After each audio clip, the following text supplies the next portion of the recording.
Support WrestleTalk! We've got a new US champion. Lily is selling credit cards now, and WWE strapped the rocket to 2 new stars, and one of them was good. In this company, a 50% success rate isn't actually that bad. I'm Ollie Davis, and this is my review of WWE Money in the Bank 2022 in about 10 minutes. Before we get into that though, hey, if this is your first time watching WrestleTalk, please give us a subscribe and enable notifications to always on for daily wrestling news videos. We'll have another video up today with all the backstage fallout from Money in the Bank. The show opened on the women's Money in the Bank match, with Becky Lynch, who is now 85% sunglasses. Look at my back. Raquel Rodriguez. I thought she was injured. Shotzi Blackheart. Is she a heel? Lacey Evans. Former winners, Asuka and Alexa Bliss. And let's all agree on this now, definitely not going to win, Liv Morgan. Despite Raquel not being able to pull off her first spot in the match, deadlifting Liv and Becky on a ladder, she remained the most dominating presence throughout. The Lady Amos, if you want to compare it to the men's main event. Just much better. Got that very helpful difference in that she can wrestle. The action got a bit messy at times, but overall, this was a very exciting ladder match that the Las Vegas crowd was super into. Liv's insane sunset flip powerbomb onto Evans off the top of a ladder, and Becky's senton onto Asuka off a ladder onto another ladder were the most spectacular spots. In the final sequence, Becky took out everyone ready to climb the central ladder. She was my pick to win going in. The briefcase is always better on a heel. It creates a looming threat to Bianca Belair, and it can start her climbing back up the metaphorical winning ladder. But here comes Liv Morgan for one last hope spot before Becky just pushes her off and wins. Oh my god, Liv Morgan just won Money in the Bank. A really fun match and a great result for someone who's been on the precipice of breaking out for the better part of a year. Becky had a meltdown at ringside, a nice receipt for Liv after Lynch cheated to retain in their title feud back in January. I now cannot wait for WWE to beat Liv for 6 months before letting her cash in. Bobby Lashley and Theory fought over the United States title next in a surprisingly exciting match. Lashley got some fantastic counters off Theory's more, let's say, surplus setups, like forward rolls before facebusters. He needs it for the talk! Lashley had him scouted on multiple occasions though, catching Theory's leaps mid-air with power move reversals. I thought the match was building towards Theory retaining, especially after he speared Bobbles, but then Lashley made Theory tap in the Hurt Lock. No interference, no cheating. Theory, a guy I thought was being built to take on John Cena at SummerSlam, just lost in one of the most decisive ways possible, through submission. It was a shocking, not unpleasant result. It's nice to see Bobby with a title again, although I'd much prefer an MVP, but it weirdly moves the US title out of that potential Cena versus Theory match, which was one of the more exciting prospects of that feud. The idea that Cena could become US champion again. After his 2015 reign that was so good, we all forgot we hated him for 10 years. But Ollie remembers, John. Ollie remembers. Oh well, I guess Cena and Theory will have absolutely nothing to fight over now. Liv Morgan cut an affable babyface promo backstage. She's just so happy and she's off to celebrate.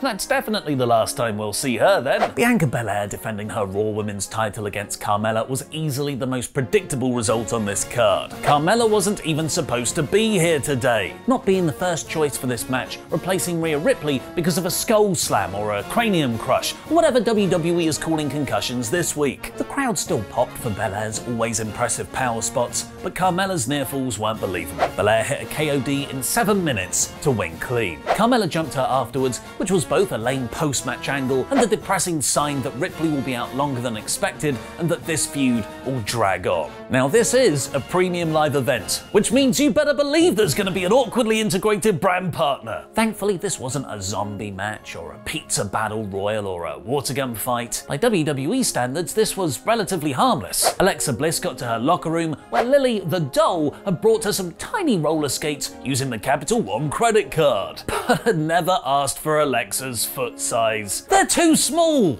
Oh, you! Lily has now completed the age-old transition from murderous possessed doll to sitcom roommate. I know what will get this show back on track. A match we've seen in every possible variation 49 times over the last 4 weeks. The Usos versus the Street Profits for the undisputed tag team titles. God damn my sarcasm, they actually had match of the night and it was incredible. Just as a sidebar though, before we get into that, this was the first time we got SmackDown commentary from Michael Cole and Pat McAfee on a floating title with half Raw stars. I know Money in the Bank's pay-per-view concept inherently requires brand crossover, but the line of separation between Raw and SmackDown becomes thinner by the month as WWE finds itself lacking in star power through injury and incompetent booking. This match, however, was incredible. Somehow, despite having worked together so many times, both teams still feel like they're coming up with new spots. The last 10 minutes of this match was superb, with genuine fight forever vibes. Don't worry, I'm sure they will continue to on WWE Weekly TV going by the finishing angle. The near falls from both sides were outstanding, but the Usos isolated Ford and hit a 3D to ultimately retain. But that's not all, folks. As the Usos walked up the ramp, Ford was shouting at the referee. A video replay showed that Montez's shoulder was off the mat in the pin. It's actually annoying this was such a good match, because it gives WWE an excuse to continue lazily booking them against each other. A weird vignette then played with shots of a church, a gold medal, and a graffitied street. The commentators sounded confused, but Sean Ross Sapp of Fightful sure isn't. This isn't the return of Punk Fiend Bray Wyatt, it's apparently to tease Edge's comeback, with each visual a reference to his past opponents like Christian and Kurt Angle.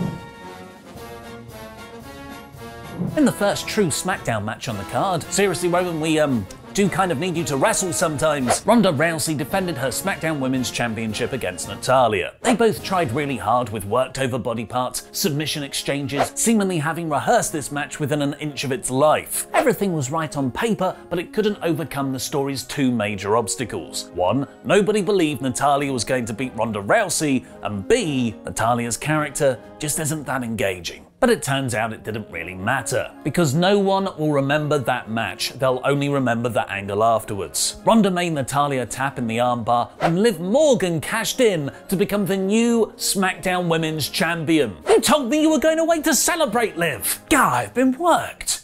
It feels great. It was an awesome bit of tension as Ronda briefly got on an ankle lock, but Morgan reversed it to win. And rather than dick all over that moment, Rousey hugged her and raised her arm, effectively getting her over, making this feel like a genuinely huge deal. Unfortunately for me, the main event put a dampener on the night. Before the men's Money in the Bank match even got started, Adam Pearce went all Vegas, saying he sees your 7 competitors and he raises you one more. Theory. What is Adam Pearce? Are you a heel or are you a face? Oh, you're just whatever WWE needs for storyline purposes in that moment, regardless of overall consistency. I get it. I wish they could have replaced Moss with Theory instead, because he can't, what's that word? What can't he do? Wrestle. That's right, he can't wrestle. He did admittedly provide one of the spots of the night, a 7-man powerbomb on him through the announcer's table, but overall, I think he's a detriment to anything that requires him to actually wrestle. There were a bunch of fun character bits running through this. Drew and Sheamus's forever feud, Sami Zayn sneaking in at every available opportunity, the crowd dying whenever Madcap Moss did anything. But the big one for me was Riddle capitalizing off that Roman Reigns match momentum, working his way back into the title picture by winning Money in the Bank. He had the night's actual best spot, a super RKO on Rollins off the top of a massive ladder. The crowd were going crazy for him, as he's so close to being a genuine main event breakout star. Theory ran up to stop him, the perfect final Jeopardy spot, with Theory's last second inclusion being a great tease that he could win, but Riddle valiantly fights him off. But nope, instead, they didn't do that. And Theory just won. In true WWE style, they finally strapped the Rocket to make a new guy, but it's the wrong new guy. At least we got Liv.